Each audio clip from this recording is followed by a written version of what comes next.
Voici donc prêt pour le troisième enseignement que j'intitule non plus serviteur mais ami.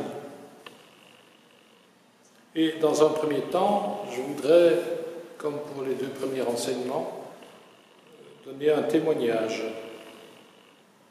En fait, la problématique que je voudrais aborder ici, c'est la question de la fraternité, et notamment de la fraternité entre des frères qui sont prêtres, des frères qui sont prêtres par rapport à d'autres qui ne le sont pas.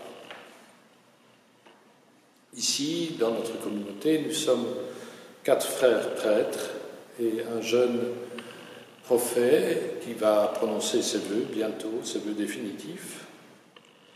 Et nous sommes les 4 frères prêtres engagés en paroisse ou en situation pastorale dans 1, 2, 3 lieux différents.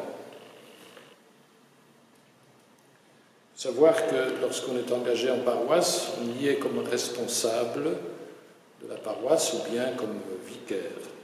Si bien que la situation des prêtres au niveau de la paroisse crée une sorte de hiérarchie qui risque d'aller à l'encontre de la vocation première qui est celle d'être frère.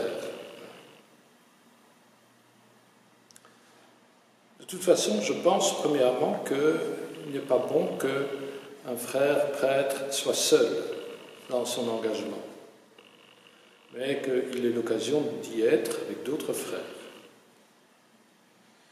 Ensuite,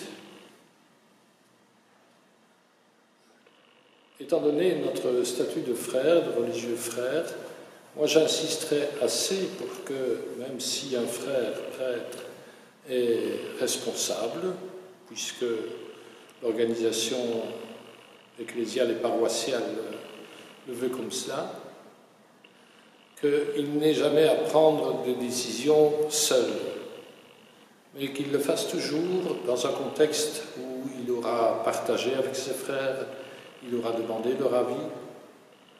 Et normalement, c'est ce qui se fait lorsque le frère prêtre s'entoure d'une équipe paroissiale.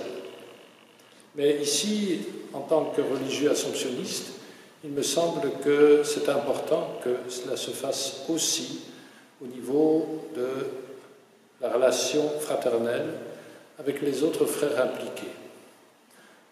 Nous savons que la vocation de chacun des frères est une vocation qui trouve sa source dans la communauté. La règle de vie dit que c'est la communauté qui envoie. Et donc la référence à la communauté est toujours importante et essentielle. On devrait avoir des situations où un frère ne s'isole pas dans une vocation qui dit être la sienne et qu'il n'en est pas, qu'elle soit indépendante de sa situation communautaire. Non. Même en étant prêtre, même en étant responsable d'une paroisse, il est important que le frère puisse comprendre sa vocation à partir de la communauté.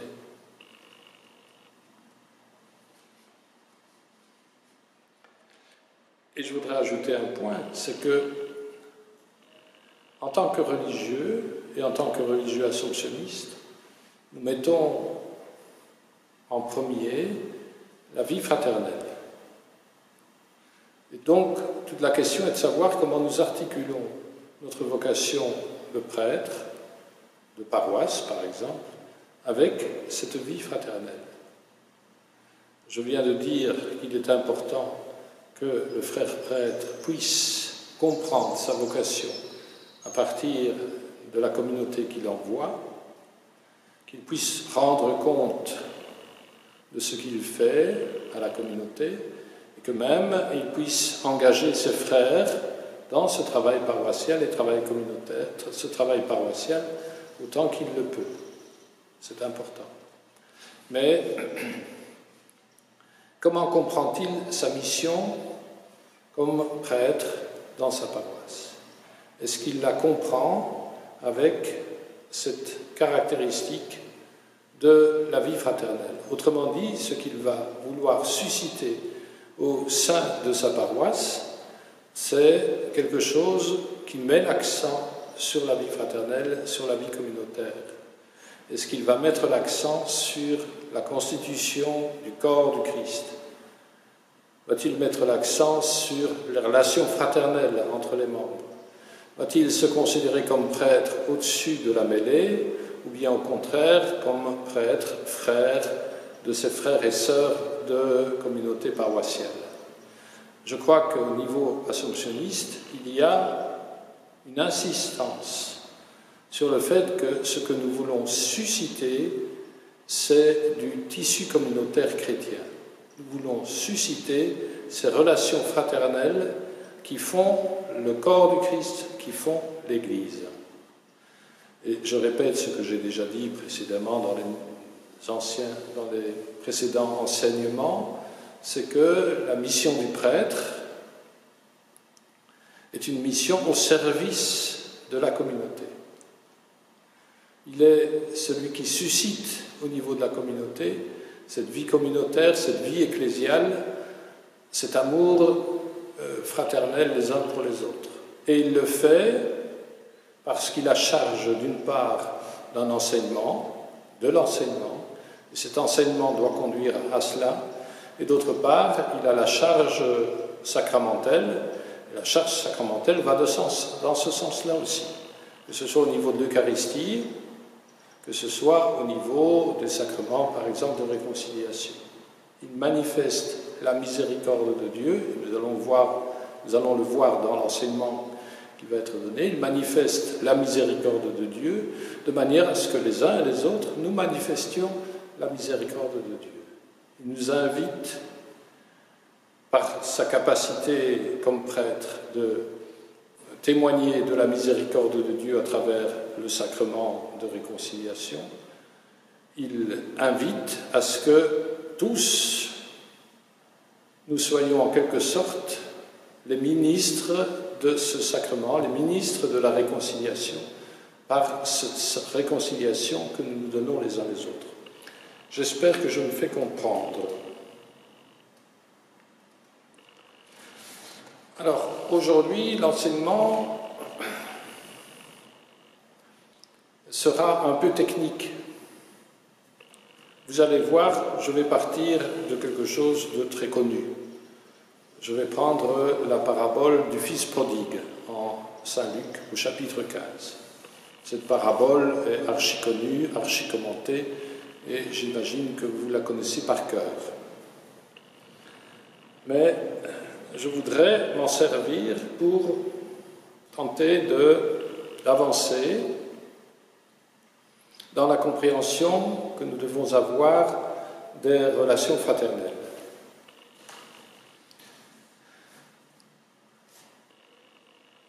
Ainsi, le texte de la parabole commence par « Un homme avait 2 fils. » Un homme avait 2 fils. Et par conséquent, rien qu'en mentionnant cette première phrase, nous sommes amenés à découvrir que l'enjeu de cette parabole est double, puisque il nous est parlé d'un homme et de ses 2 fils. Autrement dit, ce que la parabole aborde, c'est la relation filiale, père-fils, et, en un second temps, mais qui lui est liée, la relation fraternelle, puisqu'il est question de 2 fils. Et donc, il me semble que la parabole aborde donc ce lien, cette relation qui existe entre, d'une part, notre relation verticale fils-père, père-fils, et la relation horizontale frère entre eux. On va donc se questionner aussi sur qui est ce personnage, un homme, qui dans la parabole nous est donné comme étant un père. On se questionnera donc sur le personnage du père de la parabole. et sur chacun des fils qui interviennent l'un au début, l'autre à la fin dans la parabole. Et ce qui me paraît central au niveau de la parabole et sur laquelle tout le récit se concentre, c'est sur ce domaine, ce lieu, cette demeure du Père. Puisque dans un premier temps, le fils cadet quitte cette demeure, et dans un deuxième temps, le fils aîné, lui, restera à l'extérieur de ce domaine. Voilà l'enjeu de la parabole. Le texte, si on le regarde et si on le lit, on le voit, on peut le découper en 6 parties. 4 parties qui concernent le fils cadet. Je l'ai écrit, la première, son départ de la maison. Deuxièmement, sa mésaventure dans le pays lointain. Puis, ce moment de réflexion où il rentre en lui-même. Et enfin, son retour qui est béni de son Père.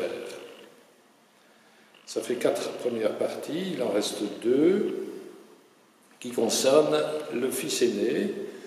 Premièrement, la stupéfaction de cet homme par rapport à ce qu'il apprend de son frère, et deuxièmement, son altercation avec son père qui est venu à sa rencontre. Le Père donc intervient dans les parties 4 et les parties 6 de cette parabole, et en conclusion, il a cette parole similaire.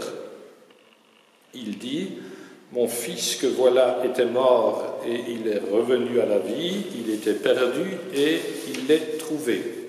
Il est retrouvé, ou si on suit le texte original, il est trouvé. » Et cette phrase sera répétée vis-à-vis du fils aîné, avec cette différence quand même essentielle. Il ne dira plus « mon fils », se parlant à lui-même, « mon fils », ou parlant aux gens qui sont là, mais parlant de « ton frère ». Ton frère, que voilà, était mort et il est revenu à la vie, il était perdu et il est retrouvé.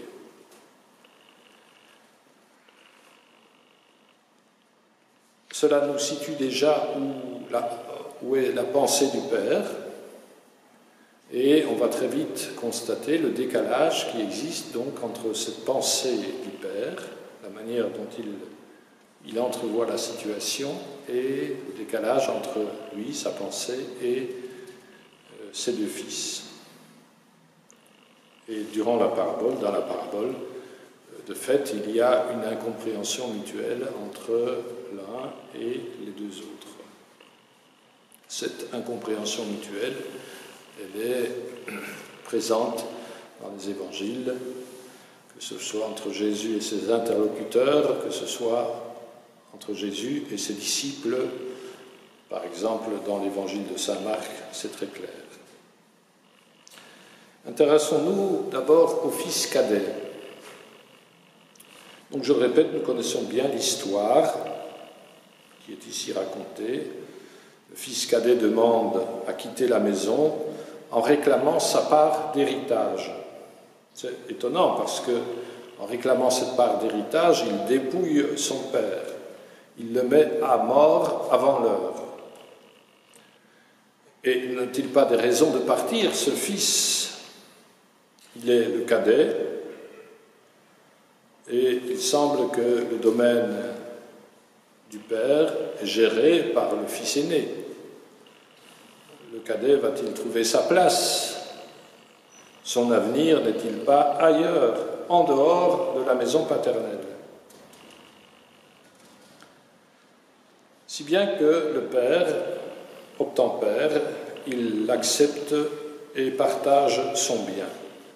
Ici, je me permets déjà une attention, et c'est dans ce sens-là que je vous disais au départ qu'on a affaire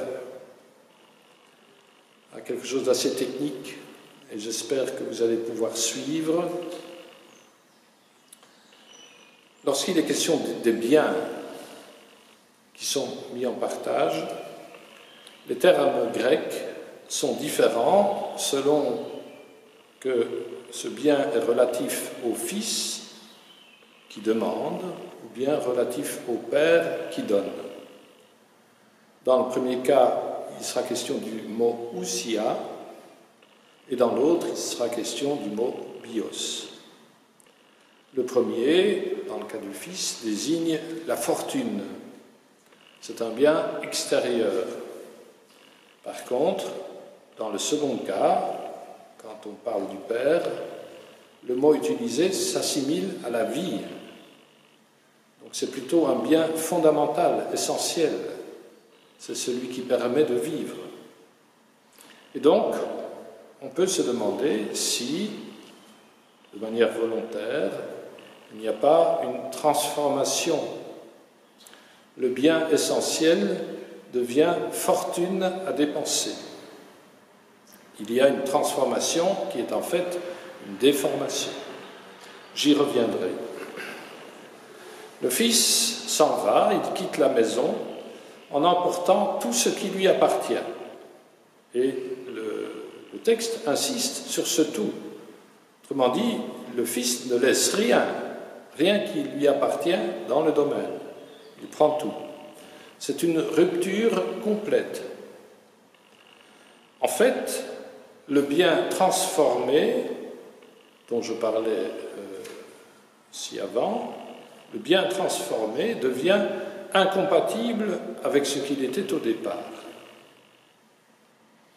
Et voilà que sa fortune, ousia, il la dilapide dans un pays lointain. Le pays est éloigné de la maison du Père. Et donc, le comportement est parallèlement aussi très éloigné du comportement de la maison. Le comportement est à l'image du pays. Et finalement, il ne lui reste plus rien. Le fils a dilapidé le bien, la fortune, et il ne lui reste rien, la belle affaire. On pourrait se demander pourquoi. Pourquoi ce fils n'a rien su faire d'autre que de dilapider une fortune? Est-ce parce que, comme enfant gâté, ce que l'on peut supposer, il n'a pas eu l'habitude de gérer de tels biens? Ou bien est-ce la découverte de ce monde nouveau pour lui, avec ses séductions, qui le pousse à dépenser sans compter et sans raison? Mais plus simplement encore, sans vouloir aller trop loin dans l'interprétation, en dépassant l'histoire et même le texte, dans ce pays, on ne peut que dilapider son avoir en menant une vie de perdition. Le grec qui signifie perdition, c'est asotos, qui signifie sans salut possible. On a le alpha privatif, donc le salut, on est privé de salut. Le salut est impossible. Il semble que ça fait partie du pays. Voilà donc notre homme sans rien. Et pas de chance, une famine survient dans le pays. Pas de chance ou bien par chance, car dans l'histoire, cette famine va être la cause d'un début de réflexion et d'une décision de retour, ce qui sera son salut, précisément.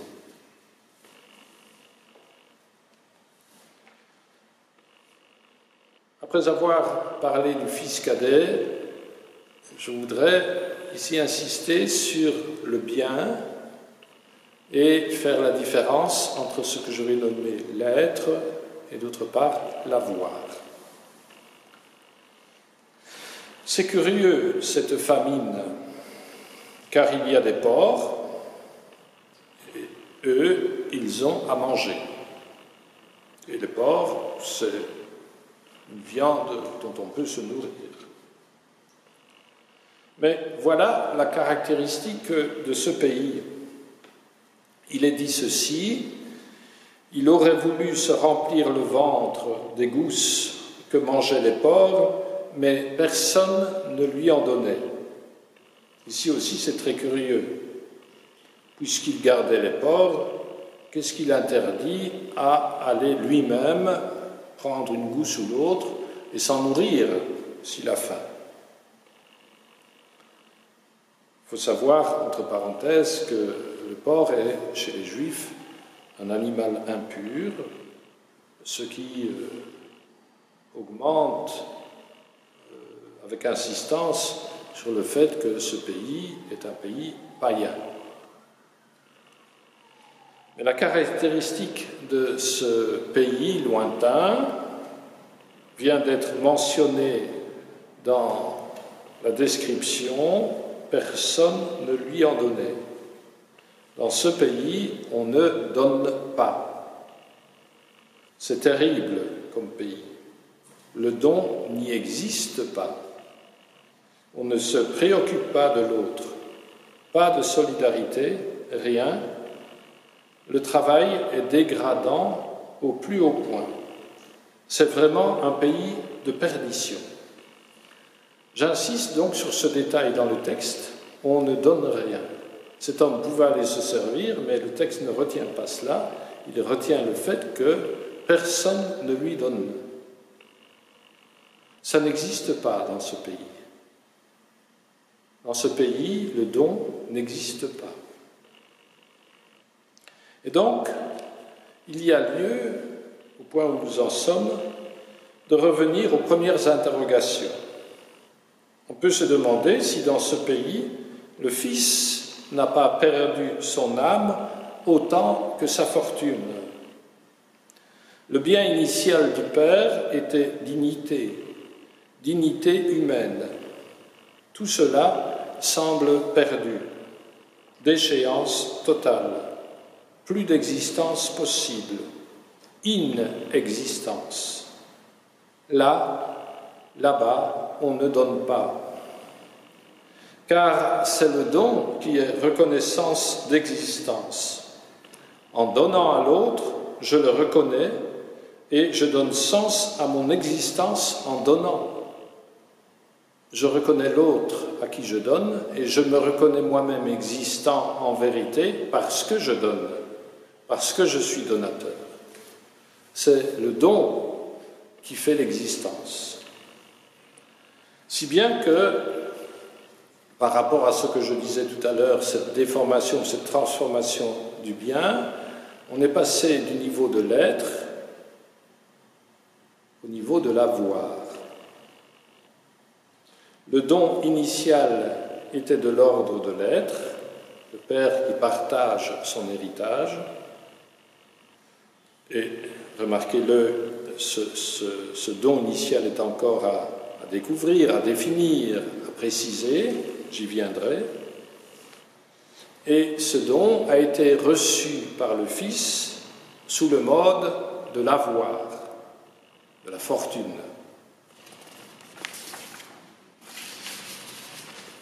Cela justifie le fait qu'on dise qu'au départ, le Fils, au moment de son départ, a tout rassemblé, tout ce qui lui appartenait. Il n'a rien laissé et il est parti. Je confirme donc que le mode de l'avoir est incompatible avec le domaine du Père, où règne le mode de l'être.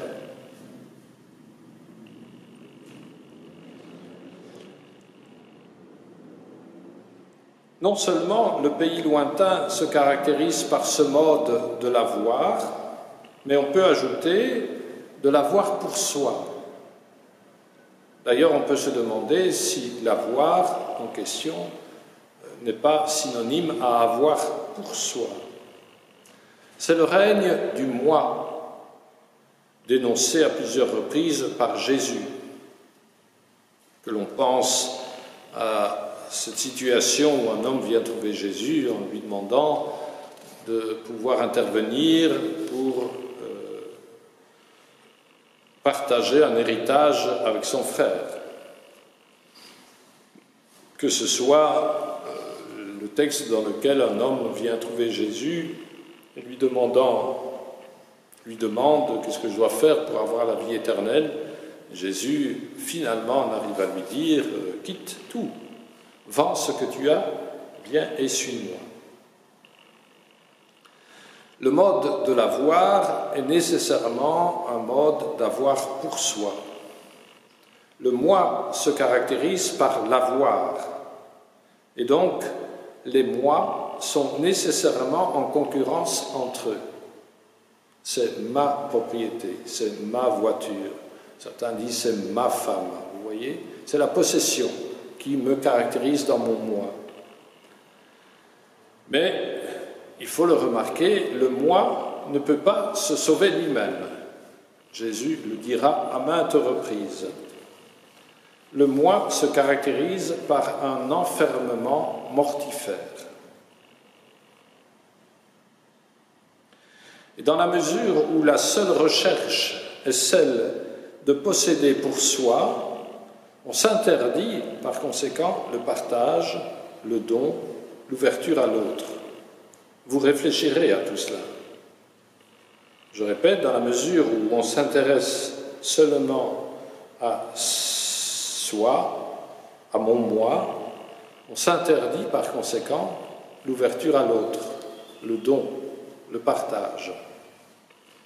Et remarquez-le, c'est des situations qui sont continuellement en conflit en nous-mêmes. Nous sommes toujours en situation conflictuelle de savoir si nous allons prendre pour soi ou au contraire donner en partage. Notre société, et la société occidentale en particulier, est une société qui est bâtie sur un mixte entre l'être et l'avoir, mais notre société contemporaine a développé davantage le mode de l'avoir au détriment de celui de l'être. Et curieusement, la crise sanitaire actuelle, tout comme la famine dans le récit, a fait ressurgir la question de l'être. On l'avait quelque peu oubliée, celle-là. L'avoir nous comblait. On imaginait que l'avoir pouvait combler l'homme. Voilà qu'avec cette crise, on constate qu'au contraire, l'avoir ne sauve pas l'homme, au contraire même, et voilà que le niveau de l'être est en train de ressurgir. Est-ce pour un temps, ou bien notre société reviendra assez vite à mettre en avant l'avoir? Il faut reconnaître que notre société est une société de business basée essentiellement sur l'économie, sur l'argent et sans doute très peu ou trop peu sur l'être.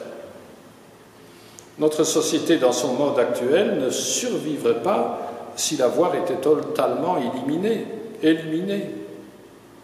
C'est impossible d'ailleurs qu'il soit éliminé. Dans le monde tel que nous le connaissons, ce n'est pas possible.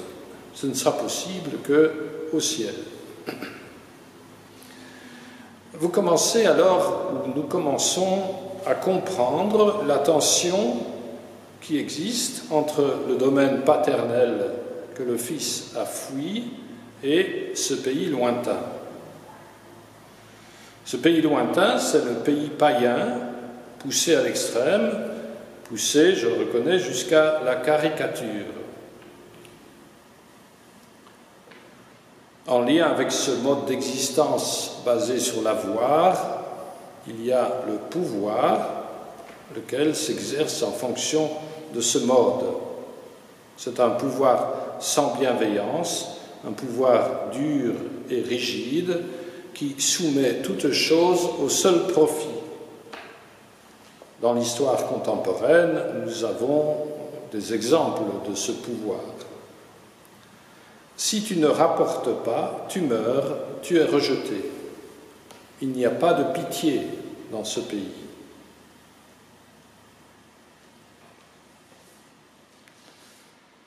Essayons d'avancer dans la compréhension de cette parabole en faisant référence à un autre texte. Je vais m'expliquer. Le fils cadet opère un premier retour, un retour sur lui-même. Ça lui donne l'occasion de réfléchir. Il s'est perdu lui-même, corps et âme, en se fourvoyant dans des œuvres extérieures et en oubliant son intériorité. Maintenant, il revient en lui-même. Alors, qu'est-ce qui le motive? Est-ce une motivation profonde? C'est plutôt une motivation élémentaire, le besoin primordial. Il a faim. Alors il s'invente un scénario de retour pour se faire malgré tout admettre. Voyons bien la situation. Ce fils a entièrement coupé le lien familial. Il est déchu. C'est bien le reproche que lui fera son frère par personne interposée. Il ne mérite aucunement d'être à nouveau admis à la maison. J'insiste sur le mot « mérite ». Il ne mérite pas de pouvoir rentrer à la maison. C'est la vie de son frère. Ceci dit, conscient malgré tout de cela, il ne s'imagine donc pas pouvoir reprendre son statut de fils. Et donc, il se propose d'être traité comme un ouvrier. Car les ouvriers, se dit-il, ont du pain en abondance. Et lui, il meurt de faim dans ce pays. Retenez la formule, il meurt de faim. Le père dira effectivement de son fils qu'il était mort, mais c'est d'une autre mort qu'il parle. On connaît la suite de l'histoire. Le fils s'en va et il revient, penaud sans doute, vers la maison du père. Et voilà que le père, l'apercevant au loin, court à sa rencontre et le couvre de baisers. J'ai mis derrière moi cette image, une reproduction du tableau de Rembrandt qui montre le retour du fils prodigue. Le peintre Rembrandt a, sur la fin de sa vie, été très marqué par ce récit du retour du fils prodigue parce qu'il y voit tout simplement son histoire. Et ce tableau est assez remarquable. On voit ce fils qui, effectivement, est dans une situation assez pénible, être accueilli de manière étonnante par un père usé. Et ce qui m'a toujours frappé, c'est le visage du fils cadet. On a l'impression d'un visage d'un nouveau-né, d'un homme nouveau. Et il a enfoui sa tête dans le sein du Père, qui est la source de l'amour. Autrement dit, ce fils retrouve l'amour primordial, l'amour essentiel, et il en est comblé.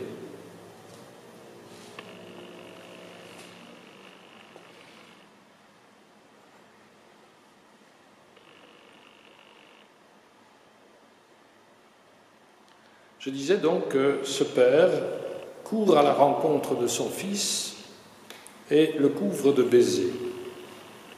Et tandis que ce fils commence son boniment, le père coupe court et organise une grande fête pour le retour de son fils. Celui-ci est vraiment mis à l'honneur. Le plus beau vêtement, la bague au doigt, les sandales, le veau gras, n'est-ce pas démesuré? Mais les mots du Père justifient cette démesure. Il était mort et il est revenu à la vie. Il était perdu et il est retrouvé. Un peu plus loin, lorsque le frère aîné se renseignera sur ce qui se passe, Un serviteur lui dira simplement que son frère est revenu en bonne santé. Remarquez ici l'écart entre ce qu'un serviteur saisit de la situation et ce que le père de la parabole a perçu. Retenez bien ce mot serviteur, il va revenir. Ce serviteur a perçu que le fils était revenu en bonne santé, le père, lui, voit bien plus loin. Comment justifier cette démesure? Est-on sûr de l'honnêteté de ce fils?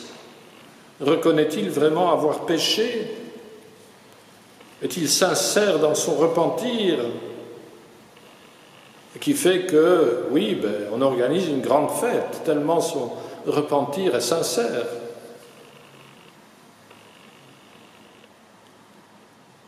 C'est autre chose qui justifie cette démesure. Quelle que soit l'attitude du fils, qu'il soit sincère ou pas, la démesure n'est pas à comprendre à partir de lui, mais seulement et seulement à partir du Père. C'est le Père qui seul voit et connaît la détresse de son Fils. Son Fils ne la connaît que peu, et personne, à part le Père, ne la connaît. La démesure se comprend à partir de ce que le Père dit, il était mort, il était perdu. Le Fils n'est pas conscient de sa déchéance à ce point.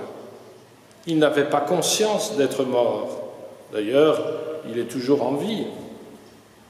Pour lui, il n'était mort que de faim. Pour lui, le Fils, il n'était mort que de faim. Pour le Père, il avait perdu la vie, la vraie vie. La fête est donc à la mesure de ce retour, de ce passage de la mort à la vie. Au verset 18, au moment où le Fils commence à réfléchir et décide de son retour vers son Père, le verbe de la résurrection est employé, anistémie, anastas. Ce n'est pas rien.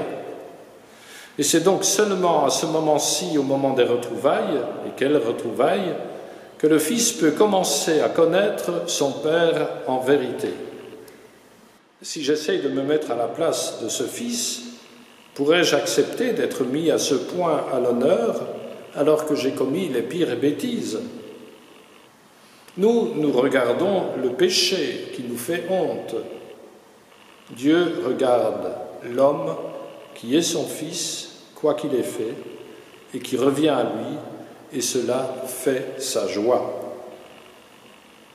La fête que suscite ce retour se mesure en fonction de l'abîme où ce Fils était tombé. Plus il est tombé bas, plus la fête du retour sera grande. Dans l'Évangile, on retrouve une situation similaire, par exemple avec la pécheresse venue mouiller de ses larmes les pieds de Jésus chez le pharisien Simon. C'est ce principe donné par saint Paul qui s'applique à ces situations. Là où le péché a abondé, la grâce a surabondé. La grâce du pardon a surabondé. Telle est la logique de Dieu qui nous surprend toujours. Et c'est maintenant le moment où je voudrais oser une comparaison avec un passage de l'Évangile selon saint Jean. Au chapitre 15, Jésus emploie l'image de la vigne pour désigner le lien d'amour entre lui et ses disciples. Jésus d'insister « Demeurez dans mon amour comme moi je demeure dans l'amour du Père ». Et il donne aux disciples le commandement de l'amour mutuel. C'est alors qu'il les désigne non plus comme serviteurs, mais comme amis. Il se justifie ainsi.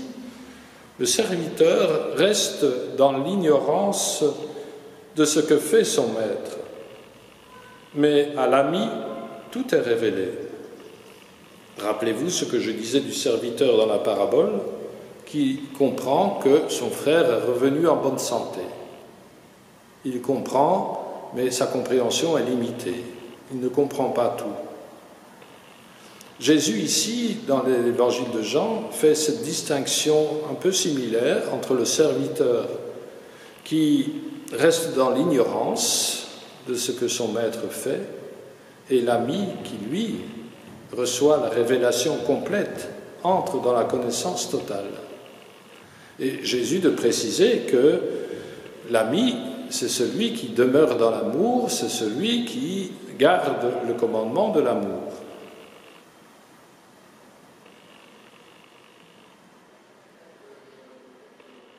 Et ce que Jésus révèle, c'est ce don entier, total, d'aimer jusqu'au bout par le don de sa vie, et c'est la compréhension de cela qui fait que nous devenons les amis.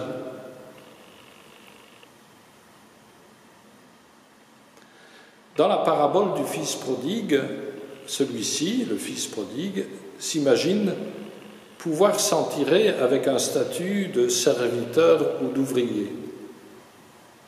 Le père n'est pas d'accord. Le père reconnaît son fils et il lui conserve ce statut une fois pour toutes. Et pour le lui montrer, il organise cette fête exceptionnelle. Oui, il fallait bien le lui montrer. Cette parabole, figurez-vous, a une suite, non plus contenue dans l'Évangile, mais dans un livre assez récent intitulé « Les carnets du fils prodigue ». L'auteur, un certain Guy Louisier, imagine la vie après le retour du fils. Le fils ne restera pas dans la maison du père. Il se fera une demeure dans une cabane au fond du jardin, car l'amour est trop fort. Il ne peut supporter un amour aussi fort de la part de son père, un amour flamboyant. Alors, sans pour autant fuir à nouveau, il préfère rester à distance. En fait, il n'accepte pas son statut de fils. Il préfère celui de serviteur, quitte à rester ignorant sur certaines choses. Je pense que nous sommes comme cela. Nous n'acceptons pas entièrement notre statut de fils. C'est trop fort et trop exigeant à la fois.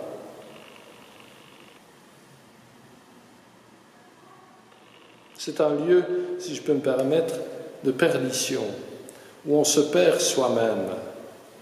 Mais on ne se perd pas comme dans le pays lointain, on se perd pour découvrir la vérité, pour découvrir l'être véritable. Mais on n'ose pas. L'amour à un tel degré nous demande un abandon total de soi et une confiance sans bornes. Bien que ce soit le commandement de Jésus, on ne veut pas s'y risquer. On n'ose pas l'Évangile. On se contente d'un Évangile au rabais. On a peut-être vécu cette grâce de la réconciliation, de l'immense tendresse du Père. Ce fut une fameuse réjouissance qui a dépassé de loin notre attente et qui nous a surpris. Et pourtant, on fait semblant d'oublier.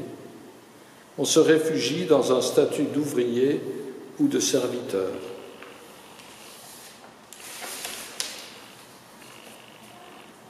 Venons-en maintenant au fils aîné. Ici, c'est autre chose qui est mis en jeu. Ce fils aîné, donc, ne comprend pas. Il a des paroles dures vis-à-vis de son père, qui est sorti à sa rencontre pour le supplier d'entrer et d'avoir part aussi à la fête, de se réjouir avec lui du retour de son frère. Mais le fils aîné ne l'entend pas de cette manière. Il commence par rétorquer en disant « Il y a tant d'années. » Tant d'années pourquoi ? « Il y a tant d'années que je suis à ton service et je n'ai jamais désobéi. Voilà la référence du fils aîné. Il se considère fils serviteur et non pas fils ami. Et sa justice est adaptée à cette compréhension qu'il a de sa relation avec son Père. C'est une justice du mérite. C'est en cela que, selon lui, l'attitude du Père est totalement incompréhensible. Dans sa réponse, l'aîné, le fils aîné, parle d'abord de lui. Il est sa propre référence. Il n'imagine rien d'autre que sa manière d'être et de mener sa vie. Il est son propre horizon de pensée.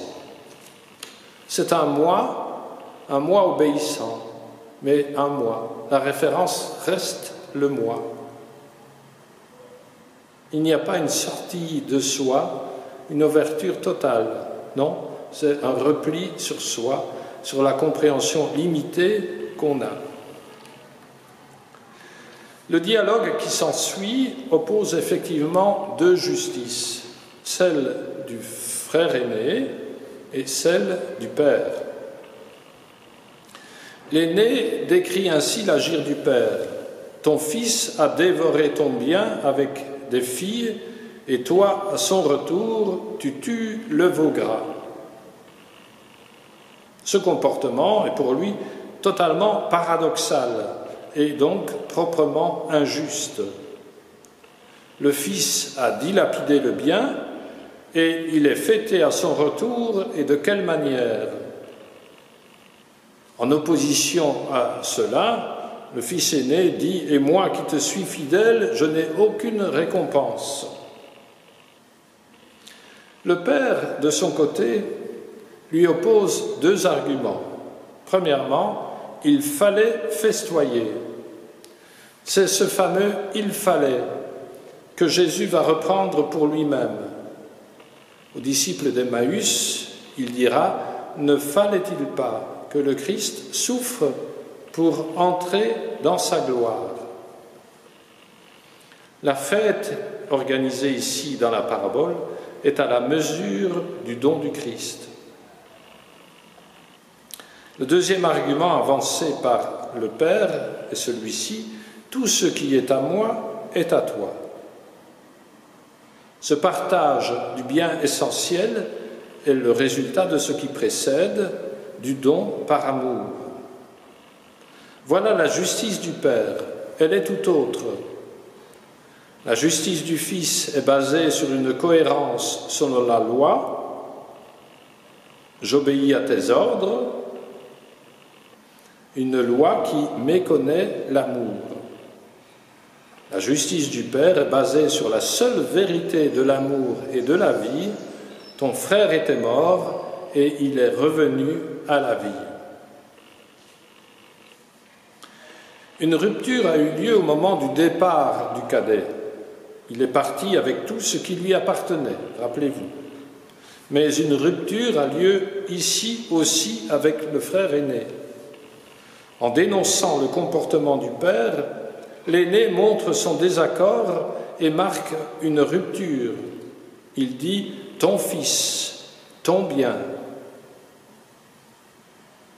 C'est étonnant, ils disent « ton fils », voulant dire que le fils n'a plus de lien, n'a plus de rapport avec moi, fils aîné. Il n'a plus que de rapport qu'avec toi. Moi, je n'ai plus rien à voir avec lui. Et le fils aîné de dire « ton bien ». Il attaque le père dans le fait d'avoir partagé son bien. Mais par le fait même, il se coupe de ce bien.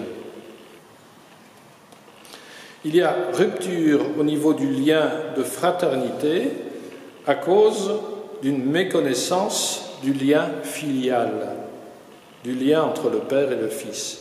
Il méconnaît qui est le Père, il méconnaît le lien entre lui et son Père, tout ce qui est à moi est à toi, il le méconnaît, il n'en connaît pas la portée, il n'en saisit pas la portée, et la conséquence de cela, c'est que le lien fraternel est lui aussi rompu.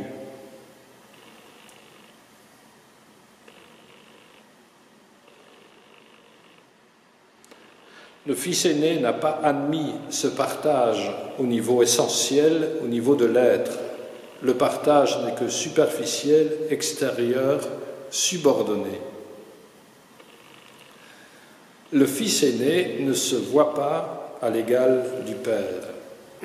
C'est quelque chose qui le dépasse. Il est dans sa logique de subordination, de dépendance légale.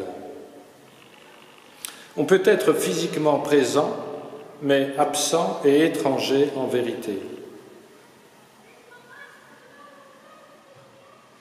Lorsque, dans la communauté fraternelle où nous sommes, je crois qu'il nous arrive souvent de ne pas percevoir la réalité essentielle et fondamentale. On est, comme le fils aîné, absent, étranger. Alors que le don est là, le don de la fraternité est là, le don de l'ouverture à l'autre est là, le don de soi à l'autre est là, est possible, la générosité, la gratuité, mais on ne comprend pas. On est là sans y être. On est là dans cette capacité d'ouverture, de don de soi, et on ne l'accepte pas. On est présent à la communauté fraternelle, mais on n'en perçoit pas l'essentiel et on y est comme un étranger.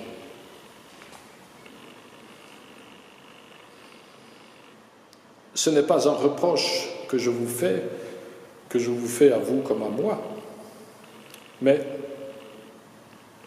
c'est parce que nous n'avons pas une vision claire, profonde de ce qu'il nous est donné de vivre. Nous n'en percevons pas la réalité profonde. Et donc, nous en restons à un niveau plutôt superficiel. Ce que je dis là est au niveau non pas moral, de la morale, mais au niveau de l'être, au niveau de l'essence. J'espère que vous me comprenez. À ce moment de la parabole où nous sommes, l'aîné est en rupture, je l'ai dit, il est en plein désaccord. Son attitude est alors limitée. Il a des amis, mais ce sont ses amis. C'est le moi qui prévaut encore. Je le dis et je le répète, il n'y a pas d'ouverture, d'accueil possible. Sinon, cet accueil pour se faire du bien à soi. Ce sont mes amis. Il désigne le fils cadet de cette manière. Ton fils, tu as tué le veau gras pour lui et pas pour moi. Cet homme, finalement, est aigri. Il est amer.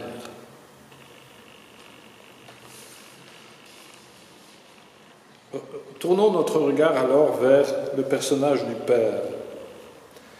Quel est alors le Père de la parabole? De quelle paternité s'agit-il? C'est une paternité donatrice de vie. S'en éloigner, c'est perdre la vie, c'est se perdre et mourir. Et le Père le sait, lui qui parle de mort et d'errance. La joie du Père, c'est de donner la vie, et pour cela, il donne en partage non pas ce qu'il a, mais bien ce qu'il est. Nous retrouvons le rapport avoir-être que l'on a mis en évidence dès le départ.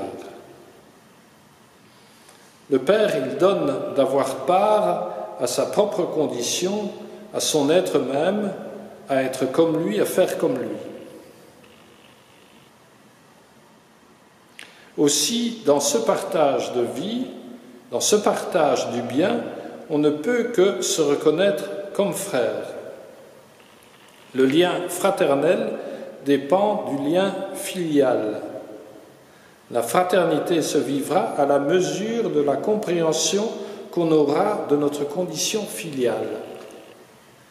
Donc j'insiste encore sur ce que je viens de dire à ce propos. Il y a un lien étroit entre donc la relation filiale, notre relation à Dieu, et notre relation fraternelle. Mais le lieu où nous pouvons assumer, vivre, concrétiser notre relation filiale, c'est notre relation fraternelle. Voyez dans la parabole, le Père sort à la rencontre du Fils aîné de manière à donner au Fils aîné l'occasion de pouvoir apprécier ce qu'il est, apprécier qui il est dans sa relation avec son frère. C'est dans la mesure où il accepte son frère qu'il va connaître ce que le Père lui dit, tout ce qui est à moi est à toi. Mais le fait de refuser son frère fait qu'il refuse dans le même temps cette proposition du Père, si bien qu'il reste en dehors du domaine.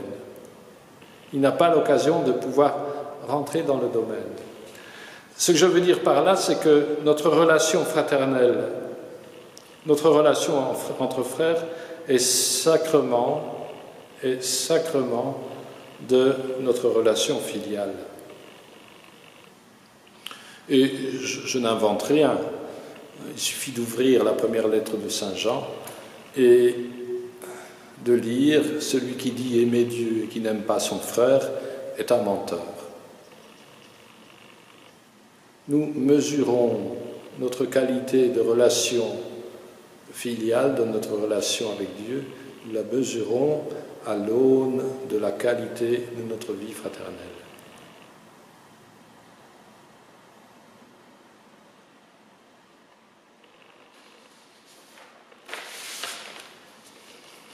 Alors j'en reviens à cette opposition entre serviteur et ami. Est ami celui qui accueille le don de l'amour et qui en vit, et serviteur celui qui ne l'accueille pas totalement. Il n'accède pas au bien commun, au partage de l'être. Il reste en deçà. L'ami reste auprès de Jésus et se reçoit du Père. Il accepte ce partage. Tout ce qui est à moi est à toi. Encore une fois, c'est l'attitude du Père de la parabole qui nous fait comprendre qui il est et ce qu'il donne en partage. Être ami, c'est se comporter comme lui. Jésus nous y invite. Soyez parfaits comme votre Père est parfait, en Saint Matthieu. Et en Saint Luc, soyez miséricordieux comme votre Père est miséricordieux. C'est ainsi qu'on demeure dans l'amour.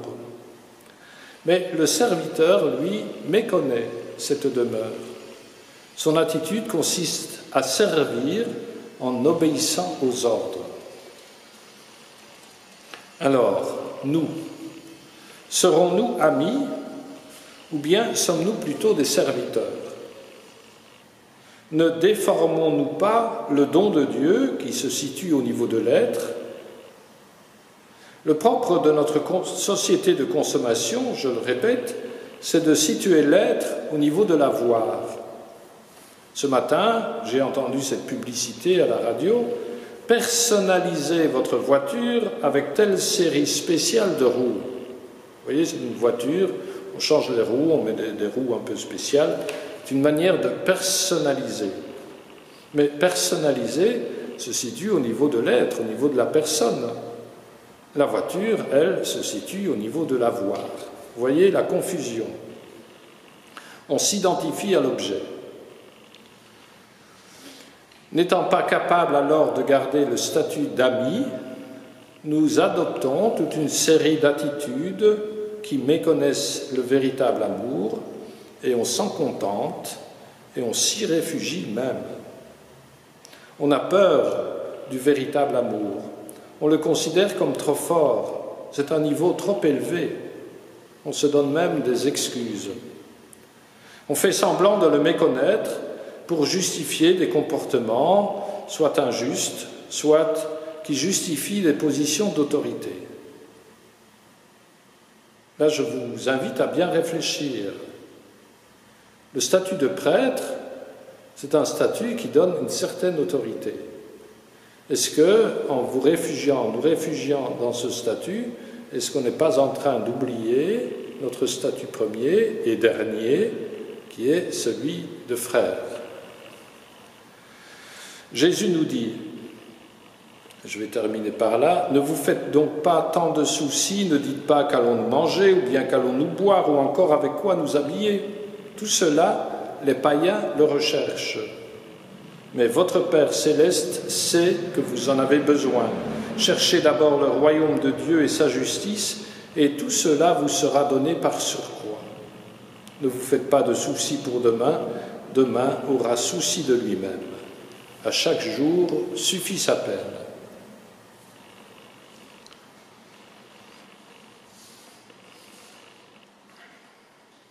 Tirons quelques conclusions. Le retour du fils cadet va lui donner l'occasion, sans qu'il ne le cherche directement, d'expérimenter le véritable bien, les dimensions filiales et fraternelles de son être, qui semblaient méconnues jusque-là. Les paraboles du Père, « Mon fils que voilà était mort, il est revenu à la vie, il était perdu, il est retrouvé », expriment ce qu'il en est, passage de la mort à la vie. Le Fils était perdu, il est maintenant retrouvé.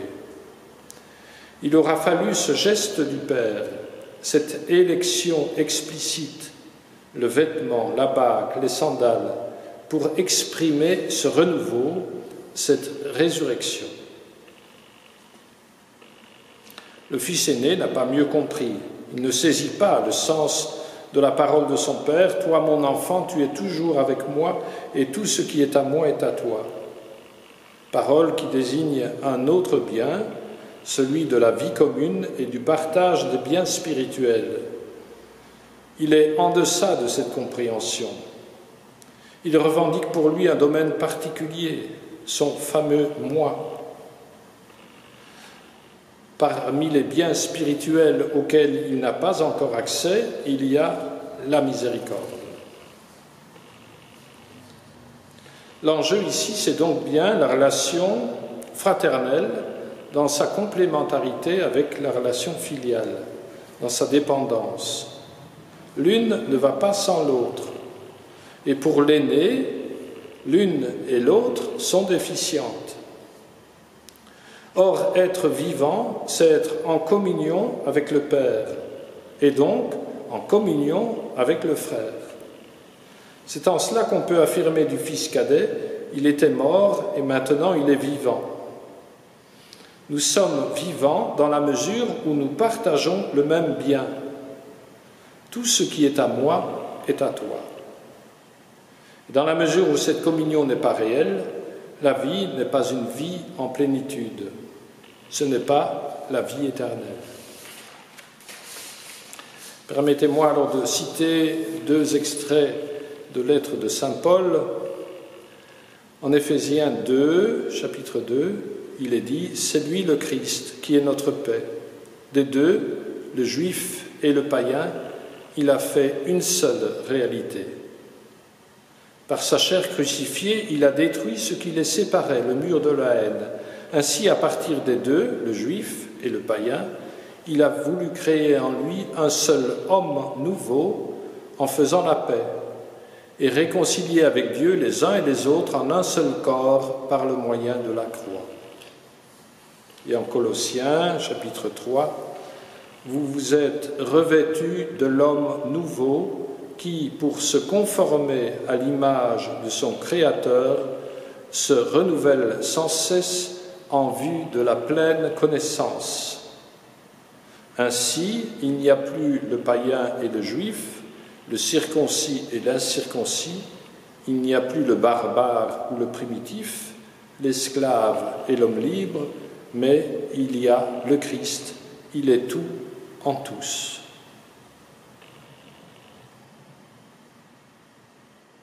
Et Paul de tirer les conséquences, puisque vous avez été choisis par Dieu, que vous êtes sanctifiés, aimés par lui, revêtez-vous de tendresse et de compassion, de bonté, d'humilité, de douceur et de patience.